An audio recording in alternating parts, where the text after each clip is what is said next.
coming for y'all. We're coming for y'all. We're coming for y'all. Live to your speakers. I'm coming for y'all. Woo! This nigga is crazy. This nigga is out of his mind. Wow. What's up, everybody? Geek-tastic Cypher. What are you doing? Oh shit! I almost wore my blue Black Panther version of that shirt. Oh, you should. Nah, it's in the wash. Matching.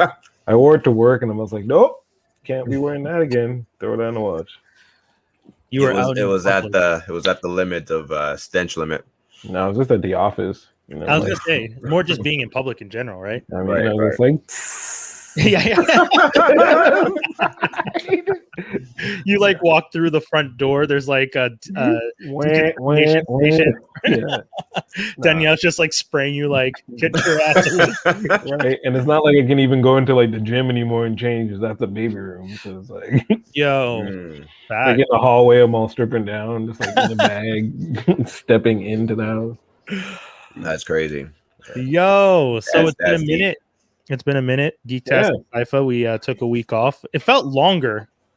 Freaking did, right? No, like Little bit. I was like, oh, we only took a week. It's not that bad. And then it just, when I realized, I was just like, no, that shit felt long. That felt It was like a 2 long week. I had some time off last week too, so it felt even longer because of that. It's crazy. Yeah.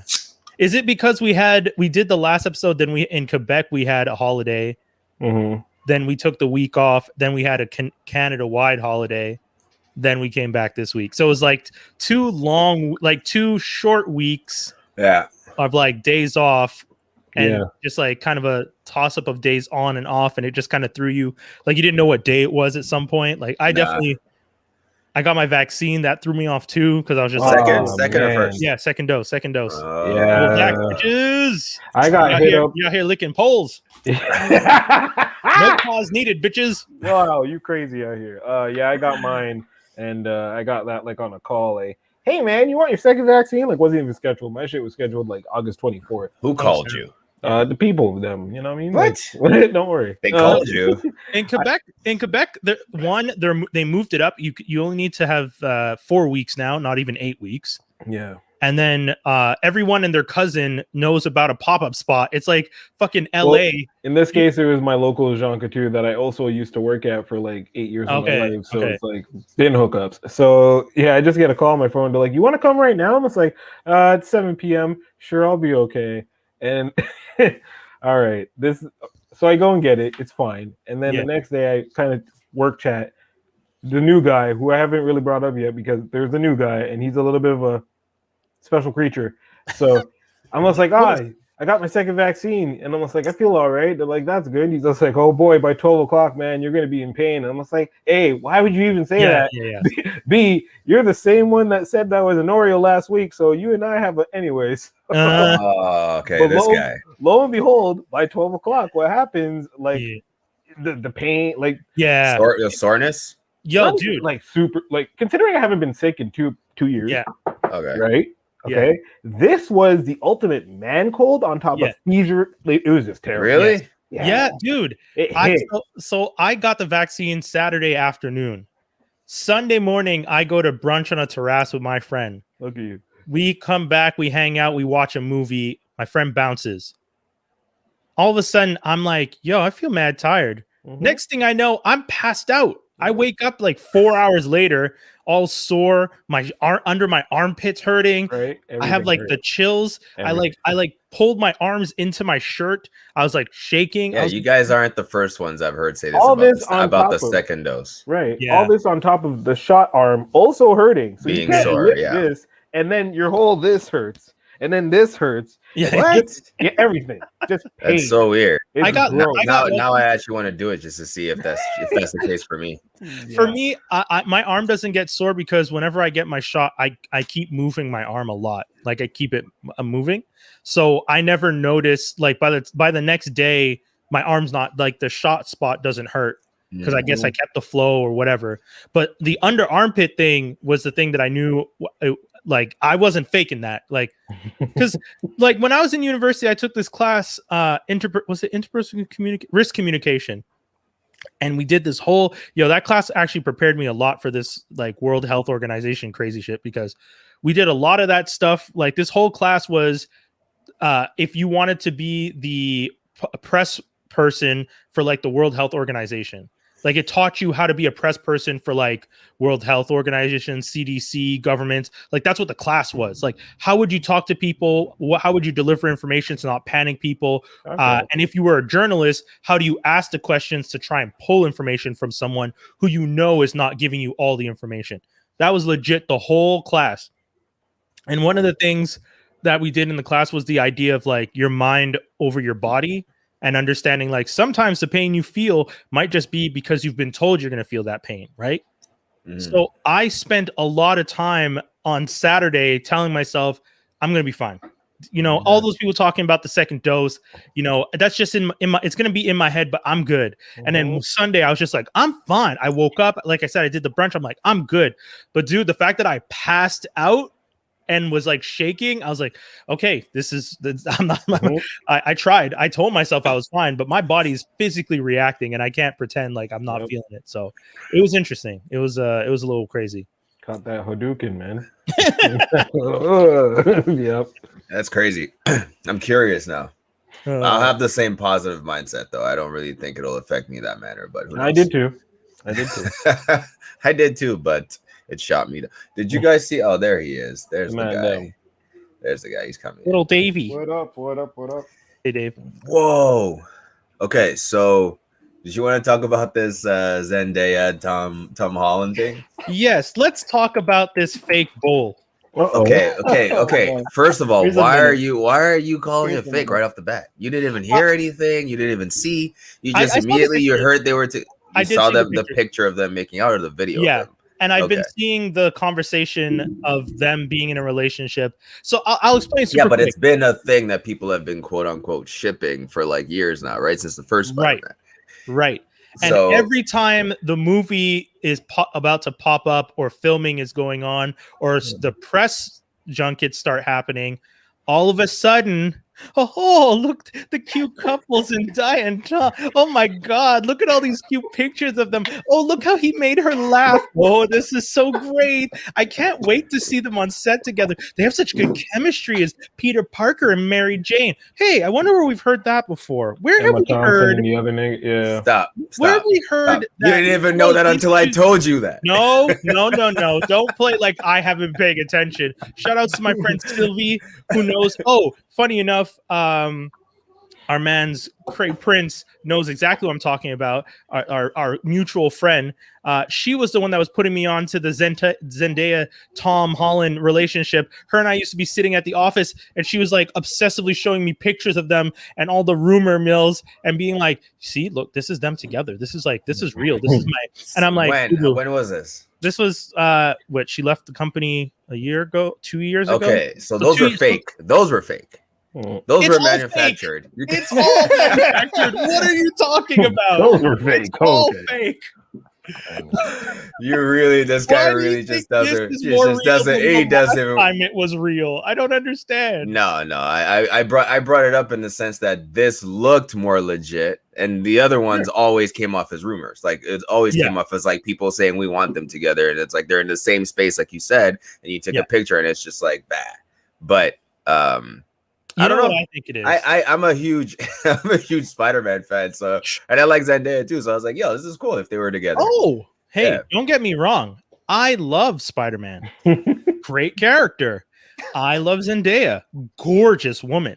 If you told me, why does he always set the stage before blowing it up? It's you know what it is? It's like the little fuse that goes along the floor before it happens. That's what he likes to do. It's crazy every time. If I got the chance to play any character in the MCU across from Mary Jane, a future love interest of hers. Let's say I'm playing the Black Harry Osborn. I don't know, but if I had to fake a relationship, has there been a Black? I don't know, but everyone talks about the fact that Homeboy has more waves than like Usher. Legit. So Harry and Norm are there's something going on. There's black. That hair is black, but we never did see his mom. True. Interesting. That's so true. I say Puerto Rican anyway. Puerto Rico. Harry Osborn is Puerto Rican. That's great. That might have to be the title. I love it. I say Puerto Rico. But yeah, like, you know, if I had to put, if I'm in Hollywood and I'm in the MCU and you guys tell me, okay, we broke up Peter Parker and Mary Jane, we're moved into the future, Zendaya is playing Mary Jane still, and you have to play this character. If my agent said, hey, you got to pretend to be in a relationship with this girl and you really got to sell it, I'd be like, yes, sir. Let's get this practice going. 100%. You want me to go meet her and practice a little bit of the public PDA? Yeah. I'm down. Talk about practice? Easy. Zendaya. It's true. I could see it. I could see, because of the industry and the nature of it, 100% what you're saying is a very viable reality. The only 100%. one I wouldn't is Evangelina Lilly, the one who played Wasp. Evangeline Lilly, yeah. Yeah, I ain't into her. She can bounce. That's really? Oh no, because she said some suspect shit. That's why. Yo, yeah, she's sus and she's mad weird, and you know the fact that she's a comedian. She went out when the pandemic first started, out there telling everybody, "Nah, I take my kids to ballet and karate. Don't worry, we good out in here. And like, we're not gonna wear masks. You guys are fighting our girl. You're Canadian. Stop acting like a MAGA kid. Like, it was mad embarrassing." She's Canadian? She is Canadian. I know. Where from? I don't know. I didn't check. If I just know Ontario. I mean, yeah. Hey, Northern too. Northern Ontario. Guys are just shooting a bunch of shade out there. He's talking about the parts of Canada the sun country over here. That's what he's saying. Hey. Yeah, I mean, but you know what? You're right. This is where this conversation is going. Then. Like, you're gonna say no to Scarlett Johansson? Be like, yeah, nah, I can't pretend. But what movie has she been in where she's dated someone that was in that movie with her? A lot of rumors with Ewan McGregor when they did The Island. I remember that. Yeah, but nah, that wasn't believable. No, I know. I mean, Jennifer Lawrence and Beast. Yes. Right? Well, they actually dated though. Right? They actually did. Yeah, they actually did. Yeah, that's what I'm saying. You know what? Once again, though, still possibly. I called him Beast. I forget his actual name. Nicholas Holt. There you go. Yeah. But again, Toby, probably fake. That's my thing. Yeah, all of these are fake. I don't believe these people. Yeah. Like, I don't get me like. You know what it is? I'll put it this way. I think it's the Jim Carrey syndrome. Remember when Jim Carrey would do a movie and every movie he did with an actress, he fell in love with her and started dating her? Remember in the 90s, there was that time where I think a lot of them were like that, though. But here's the thing. You're spending so much time and doing so many romantic things with someone. Eva Mendes and Ryan Gosling still together ever since they did that movie together. Blake Lively, Ryan Reynolds. Yes. Yeah, that's true. Horrible movie. Green Lantern. You know what? Some aspect, it still got the job done. You know why their relationship is still going? The movie was like compost, and the flower grew from that because it was so bad. Oh my God. And they got to move on to take corny ass pictures with what's her name, that singer girl. Can't remember her name. It's gonna bother me. Taylor Swift. You know the three of them. It's her. Oh, right. They're friends. Does Ashton Kutcher and Mia Kunis? Yeah, that counts. Yeah, I wouldn't count that as movie star though. No, that's true. That's true. They didn't meet on the movie set. They met like years ago. How they bounced back is super cool. Yes, that I respect. Yeah, because you could tell like they were together. It was like low key. She was quite young because that was the whole thing, right? They didn't want to announce official because she was underage when she first started on the show. To be honest, when you got with Demi Moore, I was like, Demi Moore, my nigga. Like, I mean, you understand it. I understood it, but I was really like, what's the experience, bro? I would fake relationship with Demi Moore before Evangelina Lilly. I mean, I still find that rude that you went through the whole Marvel list and you chose the one person. The one person. Yo, I'll have sex with any Marvel chick, but this one. He said I would fake. He said I would relationship, whatever. I would have a. Sorry, I said the wrong thing. Relationship. I jumped the gun of what it might lead to. I apologize. Yeah, wait, hold on. Don't necessarily mean sex. Brie Larson. Yeah. Brie Larson's cool. Yeah, Brie Larson is someone I would rather hang out with than fake date. That's deep. Yeah, I don't. You know. No, that's deep. No. I do not know. There's no need to expand. There's no need to expand. Mad cool and you know. Who else? Those two. That the girl who played Yep. with the white Rogue, Anna Paquin. She met him on True Blood. Oh yes, she's what, dude? Oh, you're talking. Yes, with the vampire dude from you're True talking Blood, about more Stephen Moyer. I thought you were asking me if I would fake a relationship with Anna Paquin. Oh no, you wouldn't. Also, only because I've seen her grow up. And you just don't like her gap teeth. That's all. That's exactly what. Yeah, true to that. Yeah. If I know you, Doc, that's exactly what it is. No. Everything else is great, but I cannot put up with that. No. Legit, it's the fact that she grew up. Like we watched her play in the what? Yeah, Candies? And then like you said Natalie Portman. You saw her grow up too. Yeah. Natalie Portman's gorgeous, though. I'm not putting her in Natalie Portman. No. See, wow, crazy. Wow. You don't think Natalie Portman's gorgeous? No, it's just the way that the fact that you're saying one and not the other, and you said she's gorgeous, though, implying that Ms. Anna Paquin. Oh no, Anna Paquin's gorgeous. I'm not attracted. But the belt, she's okay. I see. She's not gorgeous. She's okay. Like okay, because that's actually an interesting conversation. Because I have this conversation with people all the time, and people don't seem to get it. What? You can be attracted to someone and you can also not be attracted to someone. Yeah. Like someone could be attractive when you not be attracted. Oh yeah, 100%. 100%. Yeah. But a lot of dude, I've had many conversations with friends, male or female, and it's like that conversation and the conversation about like if I have a crush on someone, it doesn't actually mean I want to be with them. Like I'm just and they're just like, well, no, but crushing means you like them. It's like, nah, I'm crushing on the vibe we're getting. I don't actually want to be in the vibe. Or nor do we want to actually know them and have that vibe get destroyed. Yeah. Exactly. Like I like this. I don't want to know you. Yeah. Okay. That's fine. I don't want to tarnish what this is, basically. Yeah, like this vibe, and I feel like that.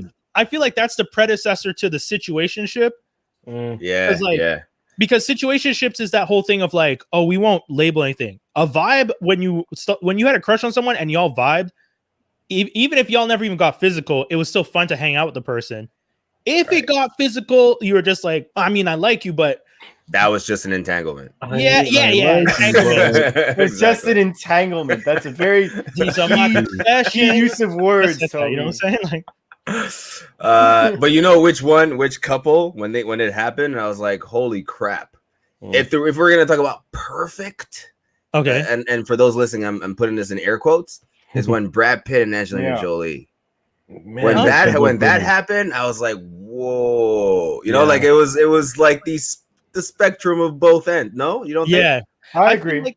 I felt like that one, now when I look back at it, felt almost too perfect. That's like, a deeper contract. That's what I'm saying. That's a deeper contract. They're like, listen, we both pretty. We're gonna have these kids. Look at these kids. They super pretty on top of your adopted. Yeah, super plan. Boom. They're both paying for it now because that divorce is messy. Yeah, but that like what Skinny's saying, it felt almost Scientologist to me. That like Brad and Angelina, like Brad was the guy who did Thelma and Louise and was doing all these movies and was becoming the sexiest man alive, and then started dating the cute girl next door because he was with Jennifer Aniston for the longest time. And then, they were married and everyone was just like Brad and Jen and oh my God, they're so cute. And then homeboy goes off to Angelina and it was the way it was depicted originally too, was like Angelina was like the sultry brunette vixen who like did this movie with him and had the long slit up her dress. And next thing you know, homeboy can't think straight. Now he's leaving his cookie cutter Jen from Friends. And you're like, uh-oh.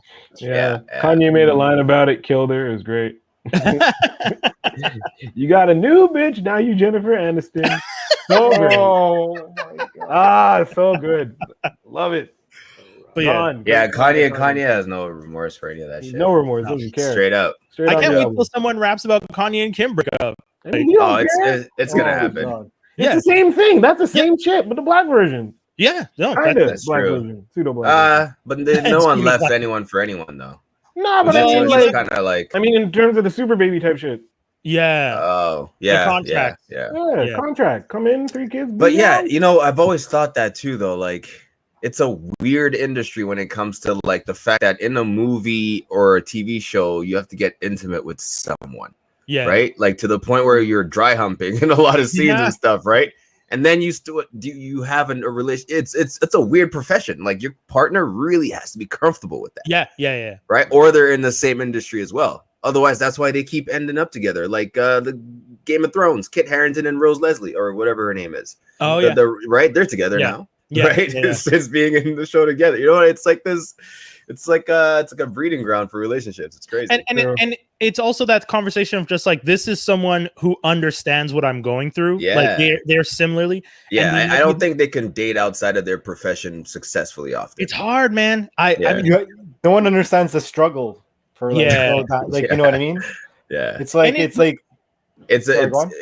no, go ahead, man. You were talking, my bad. No, I was just going to say, because like the benefit about dating another actor or actress is the concept that like, when you're like, okay, I got to do this, they don't instantly hypothetically don't get jealous. Right. And stuff, or like possessive, or I wouldn't say controlling, but you'd hope not. It's just like, you know, it's why you see a lot of, for example, in like, even in wrestling, there's a lot of couples that there's a lot of men and women wrestlers that end up being together because they understand, like, I'm not home at all. You're always on the opposite end. So it's like, I think it's always smarter to date in the industry if you're going to be in that industry. Yeah. It probably eliminates a lot of issues. But it's I imagine it's so difficult to be in a relationship with another actor and thinking like it could happen to you. Yeah, like, is this legit? Right?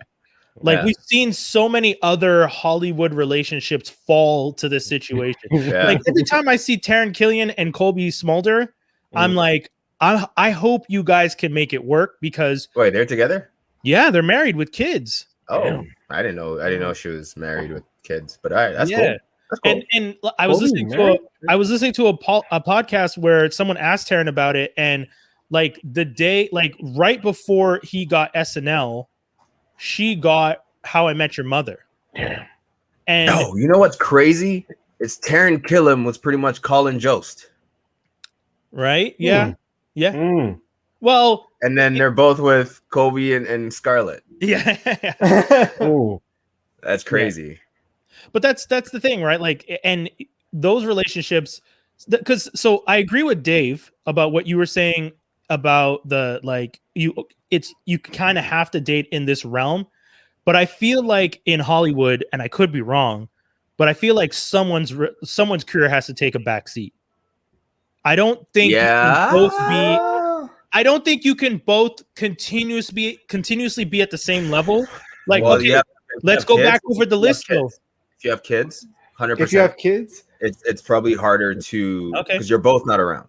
Yeah, right? Because before kids, that should be easy. Not really. Okay, that's talking about long distance relationships. Sometimes you have to be filming on opposite side of the country or opposite sides of the world. But the thing that you do with that is that you could either do one of two concessions. Either A, when they're filming something, you kind of like but it's not. And when you do it, or you do it at the same time. Sometimes you want to stay home base so you can get some scripts, auditions, so on and so forth. Or if an opportunity comes up that's filming at the same time. Wow. Yeah. Right? You can't turn it down. So you're right. Someone does have to like make a concession sometimes. Like in my head, I'm thinking. Sorry. Before you continue, in addition to what Dave says, it's true. As I was saying, I'm like, you're right. Someone has to, like, that compromise has to be made. Yeah. In some way. So I'll say the thing with the kids, Dave. You made that valid point because my first example was going to be Ryan Reynolds and Blake Lively. Blake Lively has not done as many projects as I think she could have done as a leading lady who is, considered one of the most statuesque, blah, blah, blah, blah, blah, blah actresses right now. Yeah. Meanwhile, Ryan Reynolds, I felt had consistently Selfless, Safe House, The Hitman's Bodyguard. Just movie after movie after movie. Yeah. And when I look at Blake's career, I see the one she did with Anna Kendrick where I don't remember. It was on Prime, but it's some weird poster where Anna Kendrick's in that black body latex suit thing. And then there's the other one she has where Blake Lively is like getting revenge for her family being killed. That was not Peppermint, but it's along the same lines of Peppermint. Peppermint, no, which in of itself is Punisher, but that's a whole.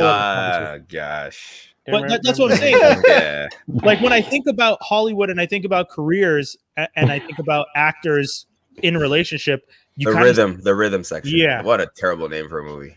The rhythm section? What? That definitely sounds like a drumming movie. That sounds like a Paula Abdul, like right? It's an action movie. Like there's no rhythm section. I'm like picturing Paula Abdul. I'm like, why is this? Unless they're talking about the rhythm of the bullets and stuff, like bouncing off the walls. And that's even still, that's a reach. Damn. That's a reach. Oh man. I think the best movie I saw her in, and she had a minor role, was The Town. The Town was probably, she was like the drunk Boston girl. Yeah, something like that. I didn't want her to do that anymore. I didn't like that. She was racist. I was like, nah. She actually hasn't been in very many movies. Good. That's what I'm saying. She's known from TV, right? Yeah, but she was a star on the show. But would she have really gone to stardom? Because, like, to be honest, when they started dating, like. She had a healthy career. Don't get me wrong. I don't think she has a bad career, but like by the time they met, I mean, she was at a certain echelon that I didn't personally think it was going to be. I don't think she's going to be the next. I don't think Glenn Close or something. But like Ryan Reynolds is like. I'll ask you this: do you think TV stars are seen by more people or movie stars? Oh, well, obviously TV stars. No, I think movie. I think movie. TV. Really? Because that depends. They syndicate the shows in multiple languages, and Gossip Girl was one of those shows that was translated and was in every market. No, that's why I think Blake Lively would have had more visibility.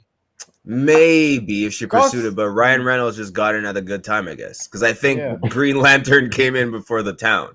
So he got to say, he's like, we had two bad movies and you were in my bad movie. Yeah. So I was the star of that movie, so I get to work. Is that what you're trying to say? You're both bad movies, but you were in my bad movie. These compromise conversations must be wild. Hey, listen, girl, I'm about to get this movie called Deadpool. You see, I'll be working on this shit. Stick with me. You know, you'll be all right. Oh, but there's no way she could have cockblocked Deadpool, not after 10 years of work. Yeah. That's great. I liked it. I like that they did that movie together and that they blossomed into something, because again, God damn, the fact that Ryan Reynolds himself jokes about putting a gun to, like, he kills himself. He time travels and kills himself reading the script. You know, he's making the point of like, oh yeah, this was bad. Yeah, he's just leaning into it, because if he doesn't make fun of it, he knows someone else is going to make fun of it. I just want to address Jay Grizz. No, don't. I saw it. That's what he wants. That's what he wants. Go watch something else, homie. No one asked you to be here. One of the things I don't understand. Jay Grizz out here complaining. This is not my cup of tea. Bitch, leave. Don't do it. Don't do it. And telling me this party isn't fun. That's okay. Me and my friends are having a good ass time. People not in the chat right now don't know what you're talking about, but it's all good. You guys should watch. I wasn't gonna put it on, but you can understand by what I'm saying. Grizz is staying. I think he's just playing. Speaking of wave like royalty to make it more understood. But I actually take it back. Also, I would say movie stars are probably well known, but there's probably certain locations where TV stars are well known. Like, for example, in the 90s, anyone in the States or Canada would know Jerry Seinfeld. But let's say someone maybe in France has no fucking idea who he is. No, until it made syndication. Well, I mean, once it's syndicated, it's over. It does translate internationally. Yeah, Jerry Seinfeld and Friends and like all those must-see TV shows were the most syndicated shows in the world. But how big was Gossip Girl, to be honest? Gossip Girl. I never watched. Gossip Girl was huge, bro. Yeah, Gossip Girl was huge. I would say like Gossip Girl, The OC, like these are all shows that like popped up. One Tree Hill, like they all came out at the same time. Yeah, they had their time, each other big blip. You know what I'll say? If Degrassi was one of those shows that could do international numbers, and all these others could. It's too cheesy though. Yeah. But it's just the right amount of cheese that I watched. Yeah. It's just a little bit of a low level of production that you'll watch. Just the level of. This is why we all watch damn CW shows. They're all the same damn formula. Yo, but you know what? Speaking of CW shows, MTV Superman and Lois is bringing them back. Yeah, solid. Yeah, I'll give you that. Such a good show. But the problem is you can't have only Superman be your savior. He can't be the only good show on the CW every time. Well, I mean, crazy, look, man, right? they've thrown a lot of pasta at the wall, bro, and it's all falling down. No, Like, but you know what I'm saying? Like the last time a CW show was popping was what? Smallville? That's not good. Like it's First season, first 2 seasons of Arrow and first season of Flash. Yeah, but I'm saying Flash. Okay, that's a fair point. First 10 seasons of Supernatural. 15, yeah. That's not comic book related. That don't count. No. Them niggas got their own con. What do you mean? All right. That's not comic book related. Skinny I'm not saying it's not nerd related. It's almost Star Trek level fandom. With Skinny gets that point. Skinny gets that point. The fact that Supernatural could do 15 seasons, 10 of them, these people were going to conventions on the regular. Was supposed to end at season 8, bro. Yeah. 15 later. I'll give him that. So we were on the topic of Ryan Reynolds. Oh yeah, his best friend Hugh Jackman. Yes. They really are best friends the way they talk to each other online. It's so great. Doing commercials. I love watching those. So I didn't post this, but you guys noticed something about Hugh Jackman possibly being in the MCU? What? So there was Hugh Jackman posted a picture of him and Kevin Feige in his story recently. And he posted Boss Logic's like a Boss Logic Wolverine like fist in his story, and everyone just kind of started losing their minds. He's trolling people. Hold on. Though. So this is a fake relationship situation. Yeah. Thank you. It's the same fake relationship BS that Zendaya and Tom are doing, but just these two guys. That's crazy. I'm telling you. What do you think they're gonna have them do? What do you mean? I don't think it's actually gonna happen. Them dudes are not just sitting down to have a beer and be like, "Hey, man, remember when you worked for Fox and they made fun of you?" Yo, if we're talking about multiverse, though, he could show up as Old Man Logan still. Cameo. Hey, he gets a cameo. Okay, he could reprise Old Man Logan, but if they're gonna bring Old Man Logan in, that means they need to cast a Wolverine at one point, or they have casted their Wolverine. And they've casted. Yeah, I would like for Wolverine to be recast 100%. Marvel don't play around; they recasted. They've recasted all their X-Men characters by now. Yeah. I couldn't tell for a second. I hate actually. What proof of it is the fact that the Silver, what's his name, Quicksilver. Was put into a TV show as a throwaway character. That shows you they've recast his character if he's going to come back in any capacity. Yeah, Quicksilver, that is. I wish they would recast the guy who did. Well, I mean, depending on his age, the guy who did Scott Summers in in like the Phoenix one. I liked him. I thought he did a good job. He's pretty young. Yeah, but now he's maybe he's old enough now that I haven't seen him. So he aged as well. So maybe I didn't love him, but he can still play him. He did a good job. I want a rugged, like, I've seen shit Scott Summers. I want older X-Men. I want them 5 years into the academy. You know which version of Cyclops I actually want? Which one? I want Xavier is dead. Magneto was right. Yeah, that's what I'm saying. That's like years later. They are going to jump all that. You can't all that. Yo, we don't need. Yeah, exactly. I agree. I agree with Brian. I agree with Brian. Away. That's why you can't. No, it's stories we've seen. We've seen these stories. Look, let's make it clear. Fox's rendition of all the X-Men stuff, but I agree with Brian. To how Marvel would do it, would suck and does suck for sure compared to whatever they would do. So I am down to rewatch X-Men 1 first class. Give it to me. I don't want to redo all of it. The word is I'm super down too, but I also agree with them cutting it up.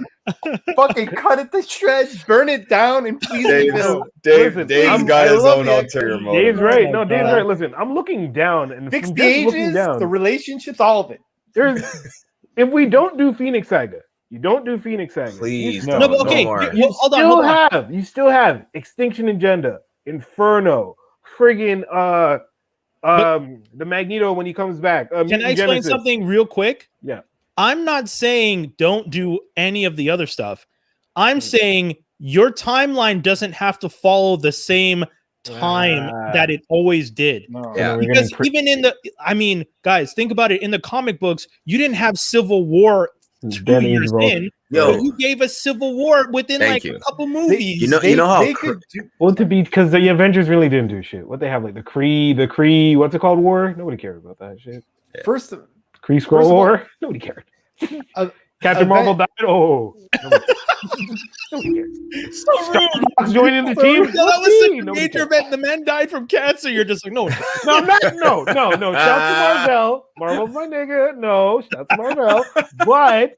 But nobody cared about them stories. That's why they had to jump from Doom to Civil War because you're right. It's true. They even switched up Age of Ultron. Which story does Sentry come in? Where they needed Sentry to save the day, and I think Captain Marvel was leading it. Maybe it was the second Civil War. Well, I know Sentry comes into World War Hulk because they say, "Oh, you're one of the only people that can fight him," and then Hulk beats his ass still. All I know is that I know Marvel could take Scott Summers, and if they start from like that's another one, at least old enough that he's already like dated Jean Grey or whatever, and just build to what Doc wants.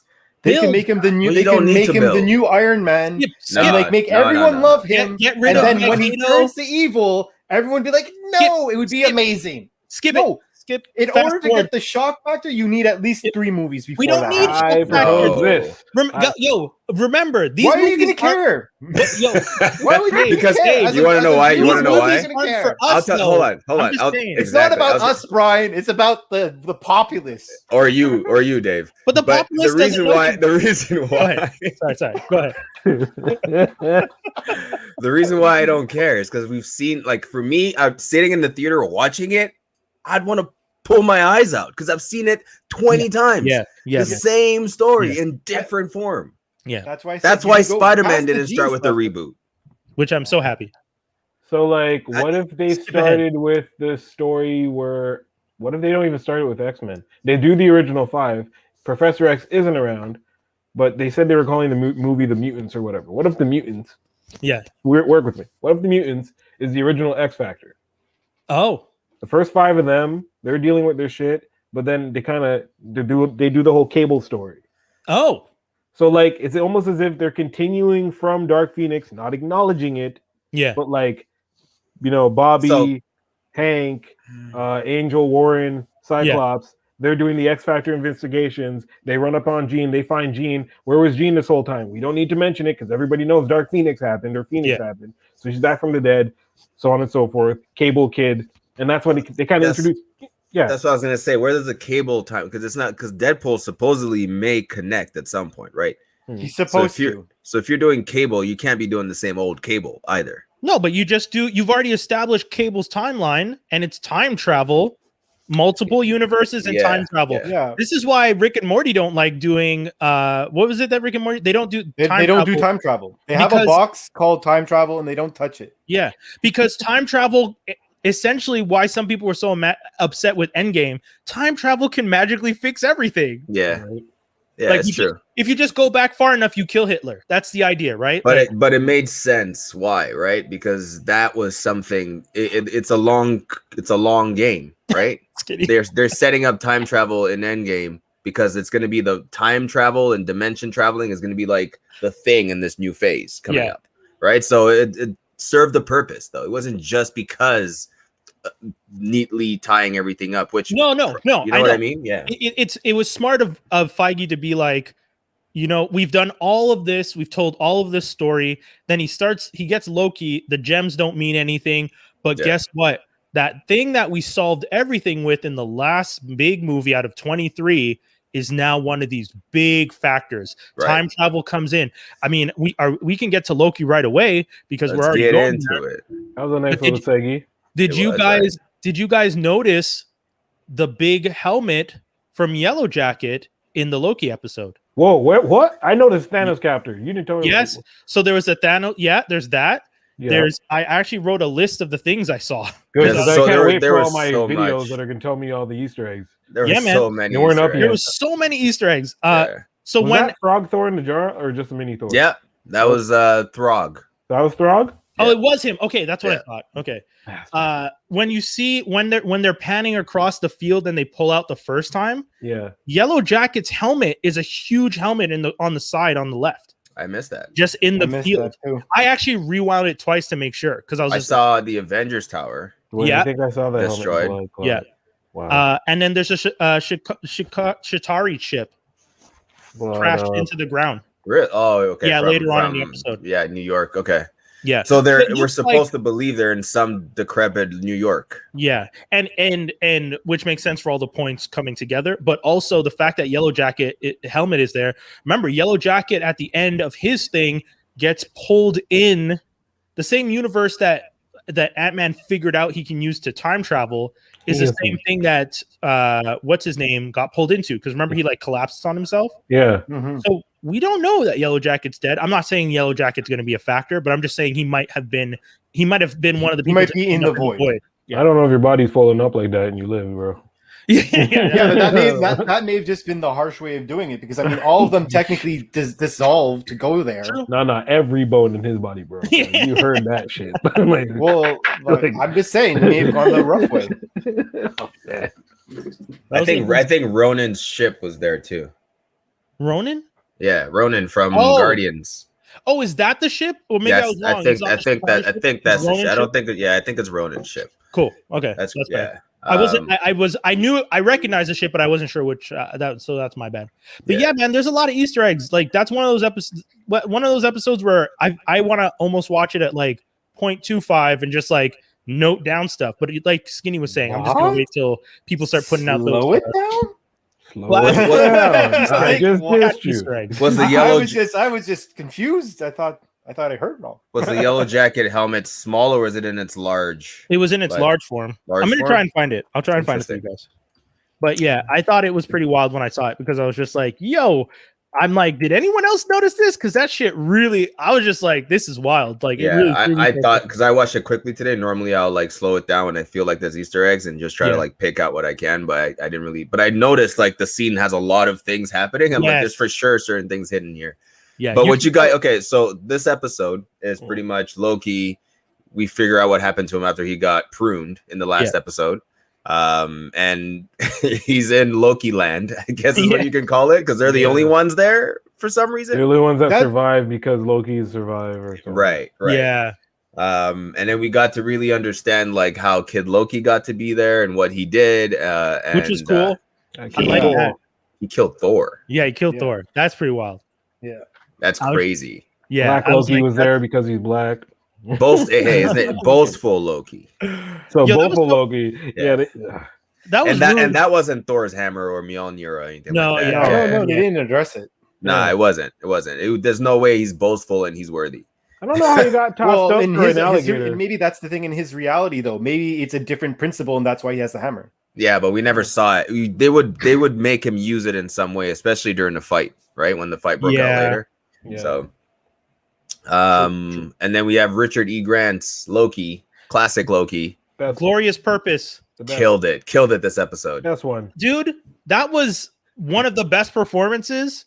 This man went full Loki. Killed it. Powerful. Like literally generated all of Asgard. A full Asgard. A full Asgard. And dude, it was like watching Alioth chase after the illusion. Alioth?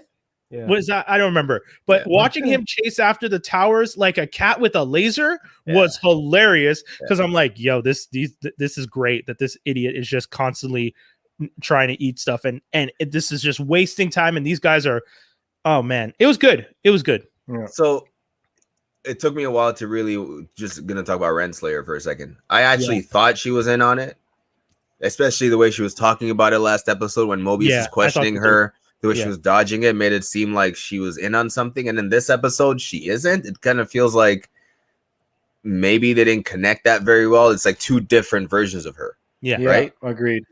I didn't really get that. Why would she be? Why is she protecting it? And was she actively trying to get answers the whole time? That's the divide. When you're watching the show, it really feels like she's trying to protect the secret because she wants to keep order. Fine. Right. But at any point, is she actually investigating to find out who's lying to her? And then later on, when they talk about the ship that can go beyond the void, and you realize she's lying to Sylvie, I was just like, this kind of feels like everything you're saying is a lie. Like I can't tell what is real, what you believe, what you're actually doing, because you think you might have a way to solve this situation.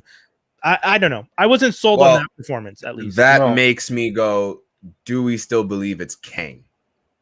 I feel like no. I don't know. I feel like they might go with the original story, which is the last TVA person who created the Time Creepers at the end of time, and then sent the TVA back in time to create the TVA in another timeline. Like it was a weird, So convoluted thing. But yeah. I have two theories.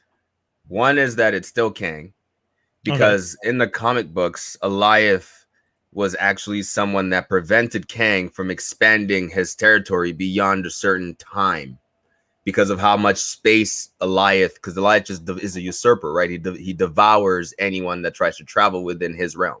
Mm-hmm. So Kang was able to build his own space in the time, whatever you call it, but he couldn't build it past a certain point because Alioth would detect him and come after him.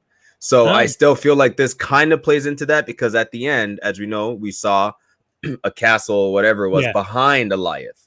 Yeah. Almost like, you know what I mean? So it still kind of fits the narrative that it could possibly be Kang, and he's using Alioth as a barrier between him and the real timeline. And it definitely plays into the whole Wizard of Oz feel of the story. Right. Like the fact that they literally had to fight to get the curtain pulled back. The last battle was like, you know, classic Loki is the one who finds his purpose. Right. You know, Loki and Sylvie find love. Mobius finds, you know, the, you know, strength because he's going to go back and burn everything. Right. So it was kind of like and this is Oz. This is like the yellow brick road and the path that they have to go. It really, you're seeing. It really feels like that. Yeah. This is Yellow Jacket, by the way. That's the helmet for anyone who's watching this. It's huge. Yeah, dude, it's huge. That's what I thought was. That is what I saw. Okay. That's crazy. What's your second theory, Tobe? Second theory, and slight third, but second theory is that it's King Loki. Oh, interesting. Yeah, that's what I thought. I thought it was going to be another Loki as well. Maybe. There's like an ultimate Loki that's figured everything out, solved everything, and it's just living now, controlling the timeline based on all the knowledge he's accrued over the years. Interesting. And therefore, ultimately, actually owning and being the king of time would also make sense for the angle. Yeah. Yeah. So you took one of my two. So I'm going to say my second one. Mm-hmm. Maybe Mobius, a variant of Mobius. Huh. Yeah, that kind of goes with one of mine. And it matches Skinny's theory, which is one of the last people being Mobius sends someone. It makes sense. Interesting. Okay. Yeah, that could pass. Interesting that we have so many different angles here. Brian, crazy theory. I actually thought it was Dune when I saw the castle. Oh, I know. Right? For a split second, I was like, oh, "That's Dune." Wouldn't that be like out of left field? Be like, "Ha ha!" But we did it that way. But what was unfortunate is there was no post-credit scene. This is the episode where you want the post-credit scene. But anyway, I kind of expected one, and I watched literally to the last second. I was like, "You bastards!" Crazy theory time with Brian. I still think it's Val. No, I'm joking. I don't actually think. No, okay. I was gonna say. You think it's Renslayer? Maybe it's an old Ravonna Renslayer at the end of it who went and created it from jump. Just they lost me on that. The moment this episode, I just couldn't care less for anything she does. Just Hunter 15, alternate Hunter 15. No, I'm joking, man. I like Toby was just like, oh shit. No, she would have every reason to do that. Yeah. She's that upset. She's put her whole life into following these rules. She finds out that they're all fake. Yeah. But I mean, I'm just playing. What if it's not Kang, but it's Immortus? Which isn't that a version of Kang? Yeah, okay. Yeah. Like it's a Kang on the timeline of Kang. Okay. Yeah. I don't know if they would get that deep into lore. Imagine it's the Beyonders. Oh fuck! Them things are scary. Could be. You couldn't do the Beyond. They kill things. It could be because the line that was it Renslayer or Sylvie said is something about being able to go beyond the void. Yeah, they actually said that. Yeah. I think one thing though we have to consider is we are nerds. We're not regular physics. But don't forget that this show has to try and reach the lowest common denominator. Yeah. And I don't say that to insult people because I know some people get upset when I say lowest common denominator. I use that as a literally as a factual term of the lowest common denominator is the thing that connects us all. That's just what it means. Correct. So lowest common denominator that could reach everyone without needing too much knowledge and that can be introduced nice and easy, spoonful of sugar style. Because I'm down for it to be Kang and then pop up Kang in the movies. That would be the easiest and smartest thing for Marvel to do. And Mortis, why not? Because you're still just going to explain this is a version of Kang. He's the king of time travel in Marvel. When's that man coming out? Summer next year. Quantumania soon, right? Soon, 22, right? Probably. Summer? It's possible. I mean, again, I'm not letting go of the Kang theory. This is like Mephisto all over again. Would it make sense to say, I can't say the what's the other version of Kang? Immortus? Yes. It could be because doesn't he talk to his younger self at one point before his younger self fucks around with the Fantastic Four and stuff? So when it could be him, and then at the end of the show, he gets a variant of himself, and that becomes the Kang that we're going to see in the movies. It's possible. Very possible. Yeah. Everything we're saying is very possible. Yeah, that's the problem. The problem here is time travel means anything's possible, which is why it's so annoying. Because I'm all for being able to so true. Just pull a ripcord and solve this however you want. Yeah, time travel is a cheat code for Marvel. Oh my god, it's such cheat code. This is why Morty doesn't do it. That's the Konami code right there. Oh, that's you know what I did have to look into because they did this with DB Cooper. That ship that shows up in the void, the American ship. Oh yeah, and they start 17 something. Yeah, the USS Eldridge. Oh, that was like some ship back in like World War I, where the government was saying like we have this stealth tech that can make our ship invisible. And I think the ship went missing at one point, and I think this is like them also trying to tie in the reasons for that ship going missing in that period. You know what I mean? Yeah. Is the void like is the Bermuda Triangle the void? Is that like sounds like it? Just anything that goes through this weird universal one. The universal one. They just teleport you to a place where what's his name, Eliath, just eats you, and then you're gone.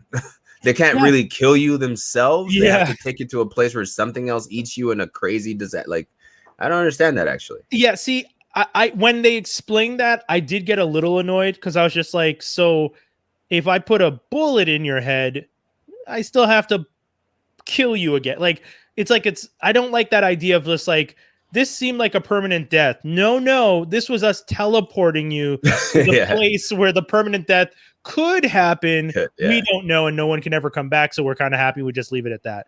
That to me kind of seemed like a little bit of a cop out, but what was cool, trash bin, man. Everyone has a trash bin. 100%. Galaxy's trash. But then Eliath comes and goes permanently delete from trash can. Yeah. Exactly. It's just like that movie Andy with Jack Black with the poop thing. I never watched that movie. It's really bad. It's excessively bad. I'm not gonna lie. But where was the poop going? Just tell me real quick. I don't remember. It was going in like some area. Then people were like, "What? It's just going here," and then you get sued or something. If I remember. Jolly good, cool. And, like it was a really long time ago. Like I was like, "This is really stupid." No. I remember hearing that the poop goes somewhere and that it doesn't actually disappear, and thinking, "No, it goes to like a desert area." I'm never gonna watch it. Yeah. Oh, good. We don't, folks. We're not even gonna tell you the name of the movie. It's Jack Black that has poop in it. Good luck. Do you know what? Happy Googling. What was cool about this episode? I think the coolest thing they said was the fact that the end of time hasn't been written yet. Yes. Yeah.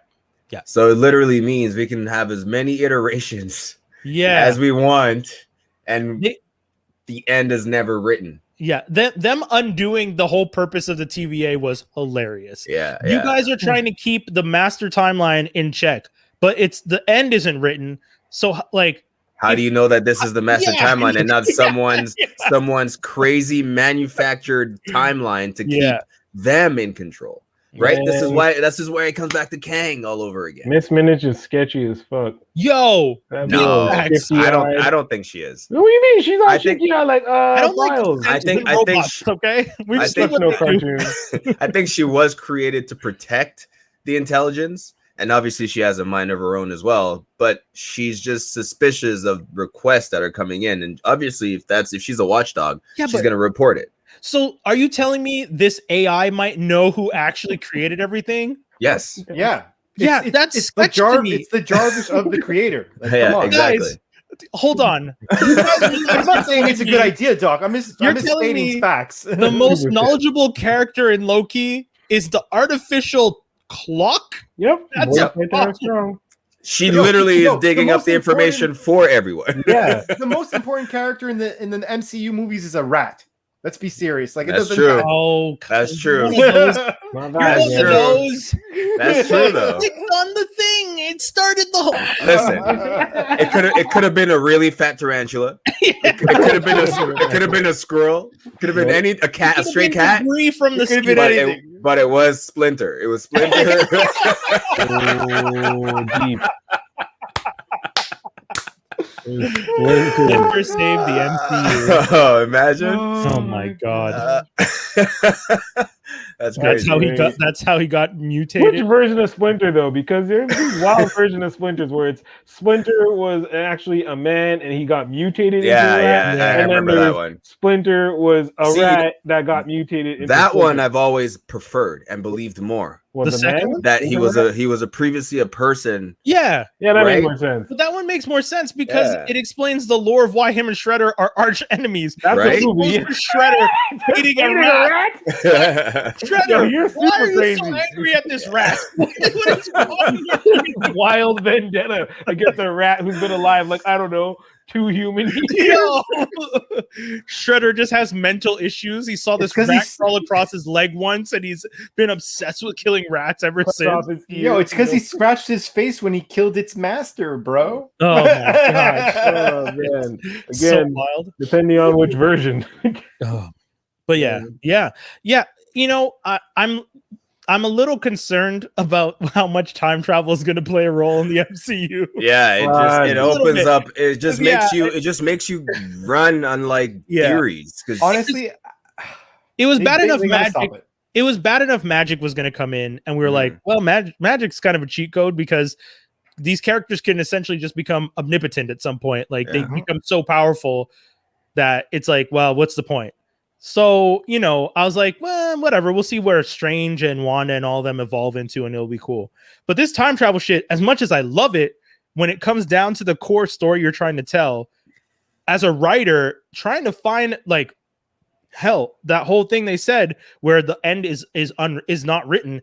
That's how it feels. Anything time travel wise, it's like none of it's written. We write this, we end it. It's not actually an ending because we could go back and change it if we had to. We literally saw them do that in Endgame. We've seen them do it in all the other time travel stuff, unrelated to even just the MCU. So I'm looking forward to it, but I'm also a little concerned. But they just have to stay away from it after a while. Yeah. Yes. Like after this, they have to stay away from it. It can't be your scapegoat. Yeah, agreed. Like, I'd rather have Magic there who's like, oh, or even Wanda who's like, I'm going to create House of M to fix everything temporarily. When I put everything back, I'll just fix things. I'm just giving like a high level example of what could happen. I'd rather that over like, okay, so things are in trouble. Whoop. Come back. Everything's agreed. Yeah. Don't use it as a crutch, but we'll see. We'll see what they're going to do. Oh, man. So, okay, before we move on. Okay. Do you like Loki and Sylvie's relationship? Yeah, I think it's cool.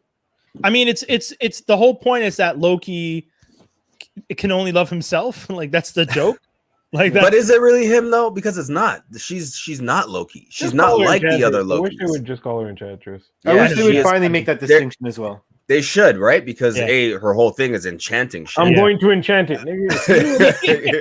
I'm going to allow you to increase my enchanting powers. Our enchanting powers combined can take over this beast. Also, she's the only Loki, if we are to call her that, that doesn't lie or backstab in that way. Oh, hey, okay. One question. She's not looking for control. She's not looking for control. She's looking for destruction. Can I ask you guys her glorious purity knows her glorious purpose. Yeah. Oh boy. Quick question. In the first Avengers movie, Loki. Okay, rewind. Right. This topic. Let's talk about it. No. But I want to talk. Oh no, I'm not even talking about that. But let's do it. Loki says he doesn't know how to enchant people, right? Right. Mm-hmm. Didn't he mad people? The stone did. People? Oh, true. Sorry. Oh, okay. It's true. He touched He was people with stone to do it? Oh, the stone did it because he kept on touching them with the scepter, right? Yeah. Okay, that's fair. Because I remember him enchanting people. Yeah, the Mind Stone, right? Yeah. Yes. Okay, that's fair. Scepter. That's Okay. In the scepter. In the scepter. Thank you. Mind Stone. Thank you. No, we don't have to talk about the other thing if you guys don't want to. I'll just explain it. Some people were saying that if you have a character who has been a villainous character and has done a lot of things. So at the end of Avengers 1, and I didn't mean to segue into this, but at the end of Avengers 1, that's where Loki has been pulled from before this show starts. At the end of that movie, the last things he had done was killed Coulson, tried to enslave the Earth, got the Hulk to rage out so that he could potentially kill people, and was essentially trying to create as much chaos and as much mayhem and hurt as many people as possible. Did you notice he also got pruned in the same way that he killed Coulson in the back with the stab? That was great. Yeah. So someone wrote online, and I won't use the example they used because I feel that using that example taints any argument. I'll put it this way: is it the anti-hero angle where sympathy for the devil? This entire show is based on us seeing Loki grow right after having done all these atrocities. Right. Doesn't that make it a little hard for us? Because the quote originally that I sent you guys, the person's like, I don't give a fuck about this Loki because this Loki's a murderer. Like, this Loki is not a good person. And they're telling us in 6 episodes that this Loki has completely changed and is so much better. But the last time we saw him, he was murdering, killing, and trying to destroy the planet. How can we just, from that to this show, flip it? Now, I like the show, but I do agree that statement has some weight to it. Some merit. That's totally understandable, and I can see that. My thing is, though, it's all about your environment. And the Loki that we know from New York, he's only known one thing and one thing only. He hasn't known or seen anything outside of his environment. Okay. The moment you took him out of that and put him in an environment that he wasn't used to, but that was different, you change. Like, people change. Yeah. But right? People evolve. Or is the idea that we don't know how long he's been there? Because he even makes the joke. Yeah. This last episode, it's been a couple days, a couple months. I don't know how time. Well, because time runs differently in the TVA. So, sorry. Ron. No, it's okay. Go ahead. No, because I was going to say is that, although yes, the Coulson thing is bad, the other things that he was doing that Brian had mentioned are things that he was doing because essentially Thanos was threatening him at the time. Like, Thanos is the one who gave him the power. He's like, you don't do this, you're going to die. So. To say that he's a mad murderous thing, he'll do anything to save himself for sure. And what did he have to do? Has to kill a bunch of people. That's what he's gonna do. Yeah, but he liked it. However, he didn't know any different. Okay. Yeah. And now he's in a position where, first of all, he all of a sudden realizes there's more power somewhere else. Yes, Second that's true. of all, I think that's he's true. Okay. It might be what's it called? What's that syndrome that you call? I think you just made the most valid point. He's been introduced to more power than he's ever seen in the universe. Yeah, but he's being sucked in by his own long con. He's doing. He always said at the beginning of this show that his long con is to take shit over. So he's going to do whatever he needs to, which include having to be buddies with the TVA, he had to do a lot of nice things to get there. King Loki. King Loki, which would make sense. Okay, yeah. I can see it. Okay, that's cool. That'd be annoying. I hope you guys are right. I didn't watch 6 episodes to see mad versions of Loki. Like, I would know. Well, the show is called Loki, and the change. I know we want to see Kang this soon, and I don't think they're gonna give it to us this soon. Even though I want it too badly. I think it'll be a Loki twist. After giving me old, like, classic Loki that was super dope, and like died like a G, and that was cool. Yes, I don't want to see no king ass Loki. Like, like, so one thing when the show was being promoted, there's all these like trailer and little cuts and videos, and they would show us clips that we were only going to see in later episodes. Yeah, and there was a couple scenes in one of the trailers I remember a while back that had like a throne in it. Yeah, and it was gold. It kind of looked like Loki's color scheme. I know, and I'm wondering if that's gonna come back into play in the final episode. Yeah, there's I also think a scene with him walking down a purple corridor, which is obviously this building that they're at. Yeah. Purple is Kang's color though, so I don't know. I don't know. I mean, there's the fact that that I keep forgetting this is only 6 episodes. I checked twice this morning because I kept telling myself, how are you ending this in the next episode? I feel like there's still another big battle to be had. You're right. I didn't even realize that. Season 2, they're gonna clip right. Yeah, man. So this is the next episode is the finale, season finale. We'll be back next week to talk about it, obviously. But yeah, man, I'm excited for it. I imagine you guys are all excited for it because it's been a solid show. Like I gotta give it credit. But yeah, if you guys are checking us out, make sure you follow us on all our socials and whatnot. And, make sure you're up to date with the show because next week we are going to be talking about the finale. So don't get mad at us. I know we didn't say spoilers on this one, but you guys know we talk about the show every week. Yeah. So I imagine you expected us to bring it up. And with all that time travel talk and now multiverse talk, Rick and Morty, Dave. Rick and Morty. I'm not even going to shit on it for once. So I'm gonna say this. I don't know if you guys watched it. I know that there's certain elements that some people don't like, repetition or whatever. But for me, this season has been very Rick and Morty-esque. Like they've done like the storylines that they like to do, and I've enjoyed it. Yes. The first episode was relatively good. It was like that's when he's got a new nemesis, which is kind of cool because I was like, okay, sure. Good. The second episode where there was multiple, like there was just clone after clone after clone. Yeah, that was a little weird. That was a little, I admit that episode, I was like, it's entertaining the things that are happening because you just get to see how crazy Rick can get. Yeah. But it's just like, it was just a weird ending. But the last episode, I actually really enjoyed. I was like, this is a really good episode. So, I give almost no about this show anymore. I am this, like, when I say the bar is low, it is sub basement, and I am just the first episode I watched, and I started the episode at 2x because I was just like, let's burn through this. You know what I mean? This last episode I actually watched at 1.25, and that's telling you a lot. Oh, that is actually saying quite a bit. Because this last, because as like an 80s kid, the Planeteers was obviously a nod for this the whole inspiration. So I was already like, all right, I'm in. I like this. The fact that they cut out love was very telling because the whole episode is about love, and the fact that they cut out love was very interesting. I was like, oh, that's like the fact that in that one character is what made Captain Planet such an important character. It's like it wasn't just the elements, it was the fact that love itself for the planet made him care. And then in this version, it's just like, no, these old ass crazy people are controlling this girl, and we're gonna sell her to a Saudi prince. And you're like, yo, this is a messed up story.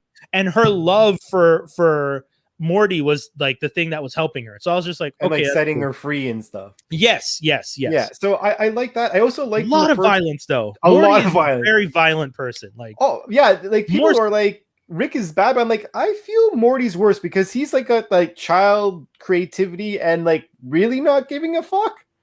But like Morty, I know Morty's evolved as a character, and this is one of the things that I think I was upset about early seasons, that Morty was always so scared in the early seasons and was so meek, and by this later season, he's full on like this. The first episode with Nimbus, Morty's the one that went into that alternate, that like where time passes differently, and started killing people, took all the weapons off the wall, went in, started blowing people up, killing people, stabbing. I was like, yo, this dude is. And every iteration of them evolving, he was just going back and murdering them more. And I was like, damn, dude. Like, I like what they did with Jessica. Yeah, that was cool. They kind of like finally made this like side bitch of Morty's, or for lack of a better term, this side obsession into like something. I was like, all right, good. Because this could become something later. Yeah. Yeah. I can't say they're not doing well. I dude, again, sub basement. That's all I was expecting. Yeah, I know. Like I expected like a broken elevator and water leaking from a pipe, and then they actually delivered something. But something that I had high expectations for that met expectations was Lupin.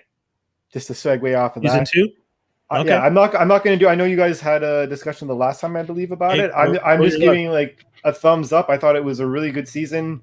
It made me kind of wonder where the only thing that was weird about the ending of the season, where I was like, is this the last season? Because like how the ending was, it's like you could write off, but then at the end it does say there's going to be a part 3.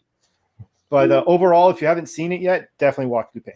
Yeah, we liked it too. We just found it weird that some things felt rushed. Yes, yeah, I could see that. Right. Hey, but kudos to them, because the fact that they could announce season 3, whereas most of the Netflix shows are being canceled. Netflix is out here trying to beat Fox for most canceled shows. I don't know if there's like some secret award or some bonus. You know, like in sports teams, if you get the worst season, you get to pick the highest draft pick. Yeah. Netflix is out here trying to get waste all their shows so that they can get the next best show. Because I don't understand their business model. Netflix is in the red. I want to remind people the entire model for Netflix is in the red. They have not made money yet. They don't make money. They operate in the red with the idea that one day this will be profitable. And they just very interesting. And they keep operating like that and making shows and then canceling them. Insane That's to me. True. That's insane. True. So we'll see. Speaking of Fox, I watched the Cho Show on FX. What's that? David Cho, the artist. If some of you guys don't know who he is, he was an artist. He used to do a podcast with Asa Akira, the porn star. He's a multimillionaire because when he did the murals at the Facebook office at the time, they asked him if he wanted to take the cash or stock. He took stock, and when Facebook went public, he got $200 million. So he's filthy rich. He's a severe addict who's dealt with a whole bunch of crazy stuff. His story is super interesting. And this show, like, honestly, lately I'm trying to watch a little bit of these abstract shows or like just something different, because like we keep saying, we've watched everything and we kind of know where all the stories are going to go.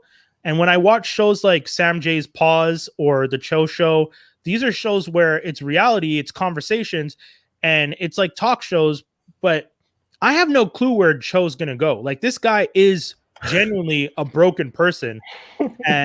First episode, he had Kat Von D and her husband, and, the husband, her husband, who's like a former gangbanger, is talking about how he roughed up his dad when his dad was like dying because his dad was being disrespectful. And like, then he's like crying and putting his hand on Kat Von D's pregnant stomach, and the baby is kicking, and Kat Von D is like holding him. And I'm like, what am I watching? But it was really interesting.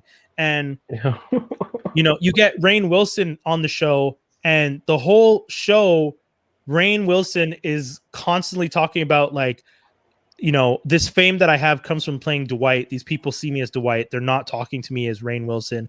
And there's kind of this disassociation of like, he almost feels he doesn't sound embarrassed, but he almost sounds a little sad that he can't be recognized for who he is. He's always going to be recognized for that. And he's not complaining about the fame, but he's just saying like, they don't know my indie films. I know Super. So shout outs to you. You did do a great film, but like, stuff like that. Like, I got what he was saying. Will Arnett, Denzel Curry was an amazing episode talking about how he lost his brother. Like everything. David Cho, great show. If you guys want to check it out, it's on FX, which I think means it's probably on Hulu somewhere. And if not, is Kat Von D in a witch outfit? Yeah, dude.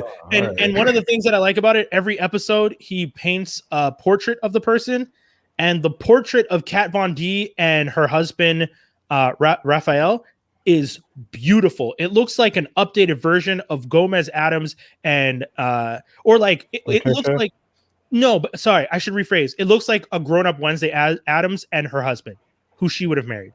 Like, you look at it and Kat Von D looks like Wednesday Adams, because she does look like with the witch hat and the long hair and the way he drew her. And then next to her is like this gangbanger with tattoos and glasses, but it looks like someone that would have fit in that whole goth aesthetic.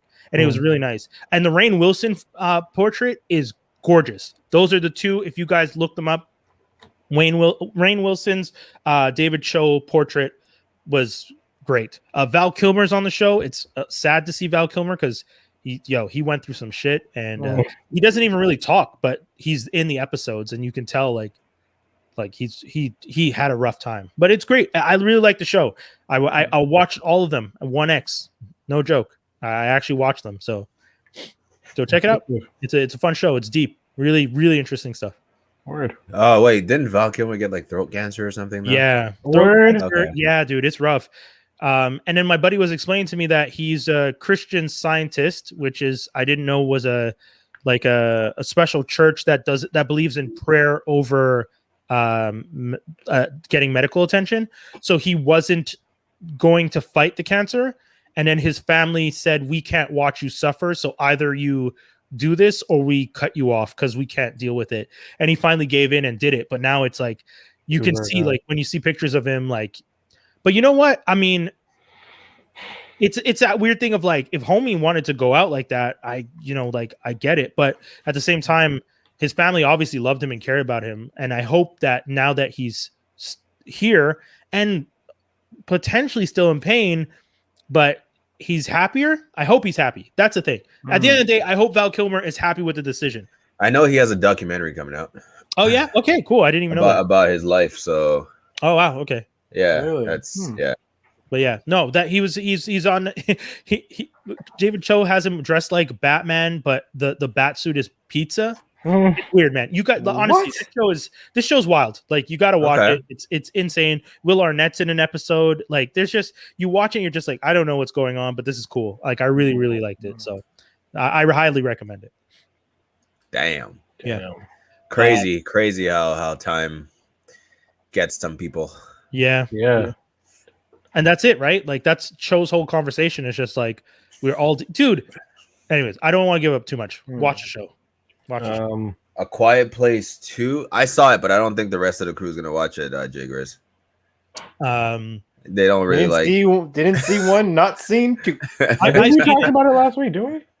No, we weren't here last week. No, the week before. We did talk about Quiet Place. I brought it up and just said it was good too. It was a fun watch. I've seen it, but I figure until Skinny, are you gonna watch it? You should. You've seen haven't you seen the first one? No. No, yeah, he didn't see the first one. We told you. I remember us telling you this. You should watch it, man. It's not a horror movie by any stretch. I'm straight. But if anything, if we're gonna talk about weird movies that people should check out, I don't know. Actually, is it weird? The Tomorrow that War? was a weird. I didn't have to watch it, but I watched it. I watched it. So you think it's weird? I thought it was a weird movie. I'm not saying it's a bad movie, but I thought it was a weird movie. I thought it was weird in the sense that like there were moments where I got Army of the Dead type vibes. Like the most recent one with Dave Bautista, like the fight scenes, the shooting scenes were very Army of the Dead-ish. The humor was way better. Yeah. In Tomorrow War. And for those who don't know, it's about literally Chris Pratt and his family having a party, watching football, soccer. It was like the Euro World Cup, like 2022 in Qatar, in Dubai or something. Yeah. Then all of a sudden, this massive cloud pops out of the nowhere in the middle of the field. A bunch of soldiers come out, and like live TV, they chose, I guess, the moment where people are watching. Yeah, TV, they knew right. That's yeah. So these future soldiers come out of nowhere, and they say, "Hey." I forget how many years into the future now. 30 years. 30 years. Is it only 30? Yeah, it's 2052. Wow. That's okay. So they said, I forget now, but you're right. Wow. Yeah, okay, so they said 30 years from now, there's an alien species, or we're fighting a war. They didn't even say there's an alien species. They're already in a war. Yeah, they said we're in a war, and we're coming back in time right now to tell you that humanity will not live past after 30 years, and we need you to come and help us fight this war. So we need you, people from the past, to come to the future with us to fight this future threat. That's a tough sell. Wait. Sorry. Y'all just gonna fuck the timeline? Wait, you're going from the past to grab people to bring them to the future. Yeah, what y'all do with the people in the future? Why aren't you giving people from the past technology so that they could do the things that they need to do? No, see. Okay, this is what. Oh wait, no.